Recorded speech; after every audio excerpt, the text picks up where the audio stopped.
So, one of the major problems in Latin America, aside from the economic dependency that continued to plague many parts of Latin America following World War II, was the growing influence of the military in Latin American politics.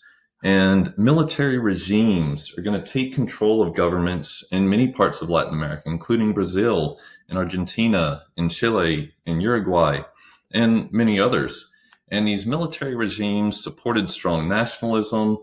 Most of them create these dictatorships that were disguised as democracies or one party systems. They used a lot of repression and torture and violence to put down critics and those that were against the regimes. And they really didn't offer much help to the lower classes. Starting in the mid 1980s, however, we start to see more open, free elections. And we're going to see power returned back to the civilians. And so in Argentina, they would offer free elections starting in 1983. Brazil in 1989.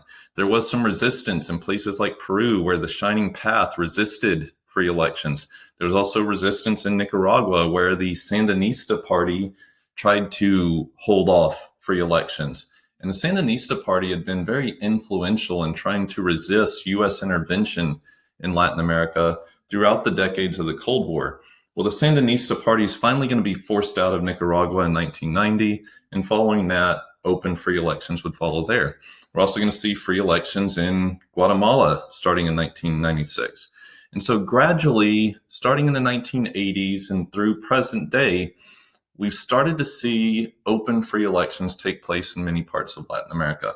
However, the economic issues continue to plague many parts of Latin America. Not just the economic dependency, but foreign debt. And so what little industries that parts of Latin America have, many of them are under foreign control. Also, the drug trade continues to plague many parts of Latin America, especially places like Colombia. High inflation and a general lack of industrialization are other economic issues that Latin America struggles with. Another major issue in Latin America following World War II has been the increased role of the United States. And the United States has always played a big role in Latin America. And following World War II, we have the creation of these banana republics. And what these banana republics were these US supported conservative governments throughout Latin America. The problem was many of them were dictatorships, many of them were corrupt, many of them weren't very popular.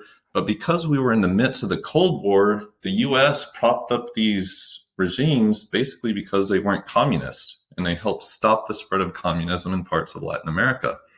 And they were known as these banana republics because not only were they propped up by the United States, but their economies were usually dependent on the export of tropical crops, especially things like bananas. The Good Neighbor Policy. This is a policy enacted by the United States in 1937 that promised more fair dealings with Latin America. The goal was to increase U.S. investments in Latin America and to stop intervening with their military. And it worked for a very short period of time, but following World War II, again, because they were in the midst of the Cold War, as threats of communism and socialism spread, well, U.S. military intervention increased as well. And we also have the Alliance for Progress. The Alliance for Progress was called the Marshall Plan for Latin America. So the Marshall Plan pumped billions and billions of dollars into Western Europe after World War II to help kind of prop up their economies and get them going again. Well, that was the same idea with the Alliance for Progress. Pumped about $10 billion into Latin American economies in order to try to prop up their economies, stop the spread of communism. The problem was it was kind of too little too late and had very limited success. And what successes it did have was mostly confined to the upper elites. And so the lower classes throughout Latin America continued to struggle even after this help from the United States.